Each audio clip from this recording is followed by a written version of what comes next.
التقييمات النهارده الشناوي 6/10. ما جاش عليه حاجات كتير، اتعامل مع كورة او كورتين مهمين جدا واتعامل معاهم بشكل كويس جدا. الهدف انا عن رأيي ما كانش مسؤول منه، لان ده خطأ من الدفاع، خطأ مشترك، وكان قريب جدا منه. وما كانش شايف كمان كويس، لان اللعيب كان عاطله ظهره، فهو لف مرة واحدة فيعني عاطله 6/10. قدم مباراة كويسة النهاردة. ياسر ابراهيم، يعني انا ببتدي بيه، انا ماشي بالترتيب من الحراسه لغايه الهجوم. ياسر ابراهيم 9/10.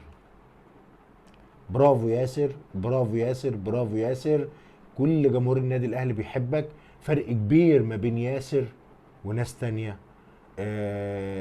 بتصدر لنا التوتر، بتطمع، ومحسوبين على النادي الاهلي ان هم كباتن النادي الاهلي. لكن بجد يا ياسر، شابوه ممتاز جدا. 9/10.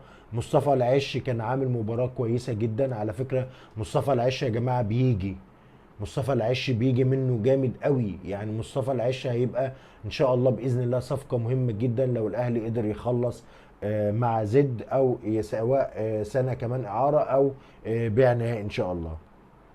7/10 مصطفى. محمد هاني النهارده ما كانش في مستواه، يعني هنديله 4/10. كوكا، الماتش ده اقل من الماتشات اللي فاتت. الماتشات اللي فاتت كنت مأدي ادوار كويسه جدا، لكن يعني هنقول يعني مش عايزين برضو نقصوا عليه قوي، لكن اديله 5/10. يعني كان له بعض الكور برضو ايجابيه، لكن في كور كتير كان ما كانش كويس فيها. مروان 6/10.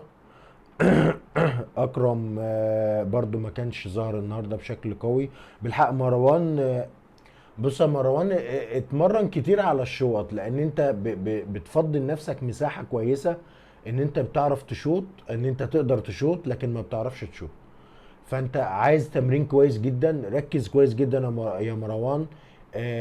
ليه لا؟ اتعلم شوط كويس، اتمرن عليه اكتر. صدقني ممكن بعد كده تظبط معاك، تقرب شوية، تيجي قريبة من المرمى. بعد كده هتلاقيها في المرمى، وهتلاقي وبقوة طبعا، هتلاقي ان شاء الله التصويب عندك بقى كويس. اكرم خلاص 5/10. امام عاشور 9/10. مش هقول اكتر ما قلت، بصراحة امام ممتاز ورائع. طاهر، في ناس كتير كانت شايفاه مش كويس، حتى في الاستاد، في المدرجات، كانت ناس كتير يعني جاية عليه. لكن انا والله العظيم كنت شايف له ادوار كويسة جدا، بيرجع يدافع وبيهاجم. فالجهد اللي بيعمله ان هو بيرجع هجوم، وبيروح دفاع، يعني اثر عليه كتير قوي في نهايه المباراه، او في قبل ما يطلع. فكان المستوى ما كانش باين للجمهور بالشكل الاحسن، لكن اقدر اديله 7/10. بن شرقي 2/10. بن شرقي سيء جدا جدا جدا. مش عارف يعني. الماتش بتاع المصري كان رائع.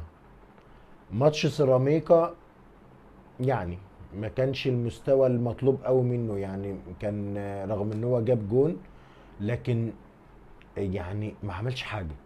يعني ما عملش حاجه غير الجون. المصري كان وضع تاني. المصري كان جاي على نفسه قوي، وكان بيقدم مردود حلو جدا. لكن النهارده صعب قوي.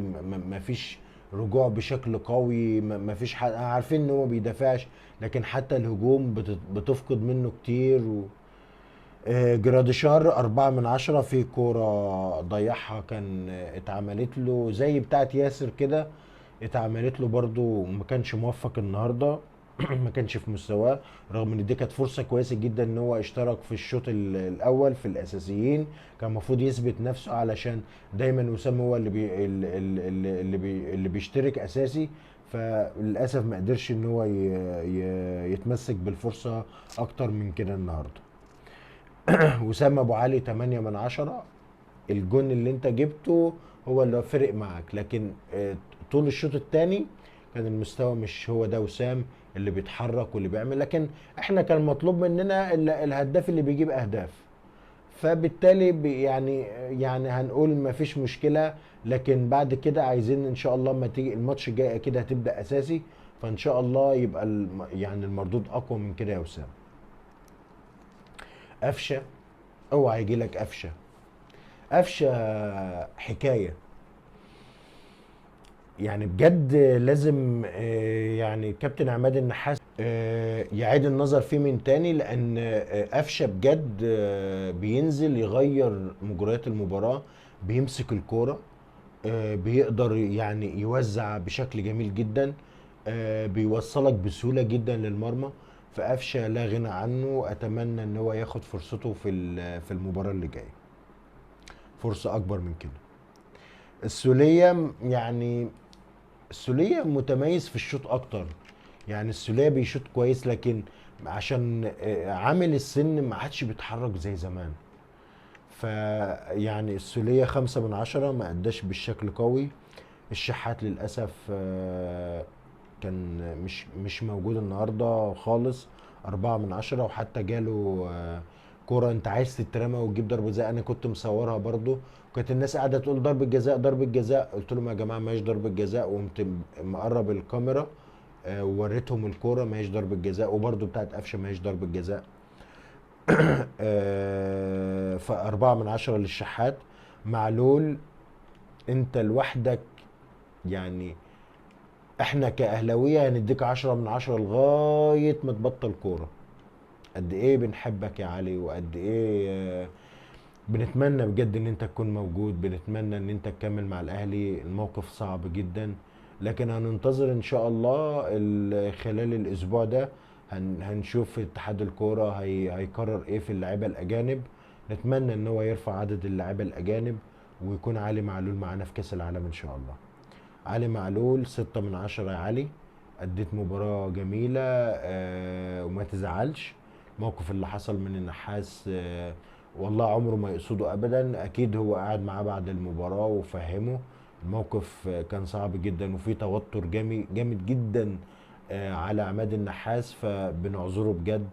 وألف شكر يا عماد، أديت بصراحة كل اللي عليك.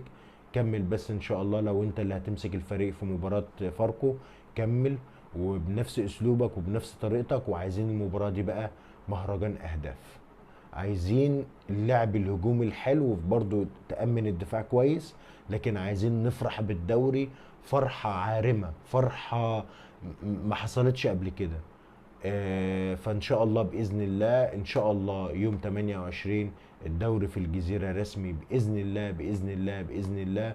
مبروك للنادي الاهلي، مبروك لمجلس الاداره، مبروك للعيبه، مبروك للجماهير، مبروك لكل الناس اللي بتدعم الاهلي وبتحب الاهلي.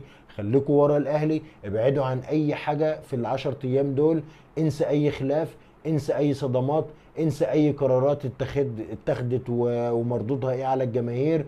الاهلي يوم 28/5، الاهلي يوم 28/5، الاهلي يوم 28/5، الكل يقف وراه، الكل يقف معاه. الدوري جاي ان شاء الله، الدوري في الجزيرة ان شاء الله، الدوري في الجزيرة ان شاء الله. والسلام عليكم ورحمة الله وبركاته.